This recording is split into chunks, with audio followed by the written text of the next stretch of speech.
ഞാനാണെങ്കിലും ഒരുപാട് ഇപ്പോ ട്രാവൽ ചെയ്തു, സ്റ്റഡീസ് ചെയ്തു, ഡീപ്പായിട്ട് ഫിലിംസിലോട്ട് പോയി പഠിച്ചു എന്നൊക്കെ പറഞ്ഞു.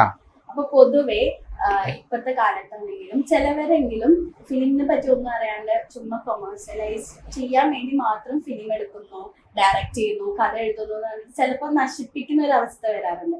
ശരിക്കും ഫിലിമിനെ പറ്റി അറിഞ്ഞ് പഠിച്ചിട്ട് ചെയ്യണം എന്നാണ് അഭിപ്രായം. ഇതിൽ രണ്ട് കാര്യമുണ്ട്. നമ്മൾ ഇതിനകത്ത് ഇതിന് ഉത്തരം പറയുമ്പോൾ നമുക്ക് വളരെ വ്യക്തമായിട്ട് അതിന് കാര്യം മനസ്സിലാവും. സിനിമ എന്ന് പറയുന്നത് ആക്ച്വലി വന്നിട്ടുള്ളത് നമ്മൾ കലയും ടെക്നോളജിയും കൂടി ചേർന്ന ഒന്നാണ്. അതാണ് ഈ സിനിമയുടെ ഈ കലയുടെ പ്രത്യേകത. അപ്പോൾ ടെക്നോളജി എന്ന് പറയാൻ നേരത്ത് അതിനകത്തൊരു ക്രാഫ്റ്റ് ഉണ്ട്, മനസ്സിലായ? ആ ക്രാഫ്റ്റ് നമ്മൾ പഠിച്ചാലേ നമുക്ക് അത് ചെയ്യാൻ പറ്റുള്ളൂ. ഞാനൊരു സിമ്പിൾ ഉദാഹരണം പറയാം. ഇപ്പോൾ ഒരു ആശാരിയുടെ പണി, അതൊരു ക്രാഫ്റ്റ് ഉണ്ട്, അതിനകത്ത് ഒരു ആർട്ടും ഉണ്ടെന്ന് വെച്ചോ. പക്ഷെ ഞാൻ അതിനകത്ത് ചിന്തയിടാനായിട്ട് ഞാൻ കറക്റ്റായിട്ട് അതിൻ്റെ ടെക്നിക്ക് പഠിച്ചില്ലെങ്കിൽ എനിക്ക് ചിന്തയിടാൻ പറ്റില്ല. അത് ക്രാഫ്റ്റാണ്, മനസ്സിലായോ? ഞാൻ നെയ്ത്ത് ചെയ്യാൻ പഠിച്ചിട്ടുണ്ട് ചുമ്മാ. ആ നെയ്ത്തിൽ നമ്മൾ പീസ് കെട്ടിയിട്ട് നമ്മൾ നെയ്യ് തന്നെ ചുമ്മാ. ഞാൻ അറബിയിലാണ് പഠിച്ചത്. അറബി അവിടെ എല്ലാം ഉണ്ട്, ഡാൻസ് മറ്റത് എല്ലാം നെയ്ത്ത് എല്ലാം ഉണ്ട്, ആർട്ടിൻ്റെ. അപ്പം ഞങ്ങൾക്ക് എല്ലാം ചെറിയ സ്കൂളിൽ പഠിക്കുമ്പോൾ എല്ലാം ചെയ്യണം. അപ്പം ഞാൻ ഇതും പോയി പഠിച്ചിട്ടുണ്ട്, ഈ നെയ്ത്താനോ ഓടോ എത്താനോ.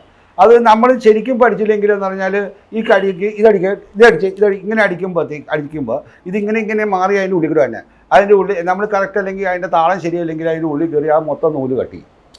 അപ്പോൾ നമ്മൾ ഒരു ക്രാഫ്റ്റ് പഠിക്കണം.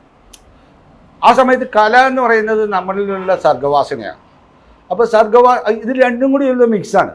അപ്പം നമ്മൾ സർഗവാസനയുള്ളവനെ കൊണ്ട് ചില സമയത്ത് ചിലപ്പോൾ നല്ല ആൾക്കാരെ ഒരുമിപ്പിച്ച് വെച്ചിട്ട് അവൻ അതിനെ ഓർഗനൈസ് ചെയ്യാൻ കഴിവുണ്ടെങ്കിൽ അവനെ കൊണ്ട് അത് ചിലപ്പോൾ ചെയ്യാൻ പറ്റിയെന്ന് വരും. അങ്ങനെ ചെയ്ത ആൾക്കാരും ഉണ്ട്, അവർ പിന്നീട് നന്നായിട്ട് പഠിച്ചു വന്നിട്ടുണ്ട്. കലാകാരന് ഒരു ടെക്നീഷ്യൻ ആവണമെന്ന് നിർബന്ധമില്ല. അല്ല, പക്ഷെ അവൻ്റെ കയ്യിലേക്ക് അത്രയും ഒരു നല്ല ടെക്നീഷ്യൻസിനെ അവൻ എത്തിക്കണം. കോർഡിനേറ്റ് ചെയ്യാനും പറ്റിയെങ്കിൽ അവനെ കൊണ്ട് എത്താൻ പറ്റിയിട്ടുള്ള ആൾക്കാരും ഉണ്ട്, അങ്ങനെ വിജയിച്ചവരും. പക്ഷെ അവന് ഏകദേശം പിന്നീട് ഇതിനെ കുറേശ്ശെ പഠിച്ചെടുക്കും. അപ്പോൾ അവൻ്റെ സിനിമകളിൽ ആ മാറ്റങ്ങൾ നിങ്ങൾക്ക് കാണാൻ പറ്റും. ഞാൻ ഈ എല്ലാത്തരം ആൾക്കാരെ ഞാനിവിടെ കണ്ടിട്ടുണ്ട്, മനസ്സിലായില്ലേ? നമുക്ക് അപ്പോൾ ഒരു കലാകാരനെ സംബന്ധിച്ചോളം അവനിപ്പോൾ പല ചിത്രകാരന്മാരും, ഇപ്പോൾ ഞാനൊരു ഉദാഹരണം പറഞ്ഞുതരാം. എം എഫ് ഹുസൈൻ സിനിമ എടുത്തിട്ടുണ്ട്. അദ്ദേഹം ഭയങ്കര അറിയപ്പെട്ട ഏറ്റവും വലിയ ആളായിരുന്നു. അപ്പോൾ അദ്ദേഹം എന്ത് ചെയ്ത് നല്ല ടെക്നീഷ്യൻസിനെ എടുത്തു, മനസ്സിലായില്ലേ? അപ്പോൾ അതിൻ്റെ ആ സിനിമയ്ക്ക് അതിൻ്റേതായ മേന്മ കിട്ടി. നമ്മൾ ഫീൽ ചെയ്യണം ശരിക്കും. സിനിമ അതാ ഞാൻ പറഞ്ഞത്. നിങ്ങൾ ലഗാൻ സിനിമ കണ്ടിട്ടുണ്ടോ? ലഗാൻ സിനിമ അതിനെ നമ്മൾ മാനേജ്മെൻറ്റ് പഠിപ്പിക്കാൻ വേണ്ടി കളിച്ചിട്ടുണ്ട് ഞാൻ ആദ്യമായിട്ട് സിനിമ എന്ന് പറഞ്ഞാൽ. അപ്പോൾ അതിനകത്തൊരു ടീം ബിൽഡിംഗ് ഉണ്ട്. The most important thing that how you build your team. അപ്പോൾ സിനിമയിൽ ക്രാഫ്റ്റ് വളരെ മസ്റ്റാണ്.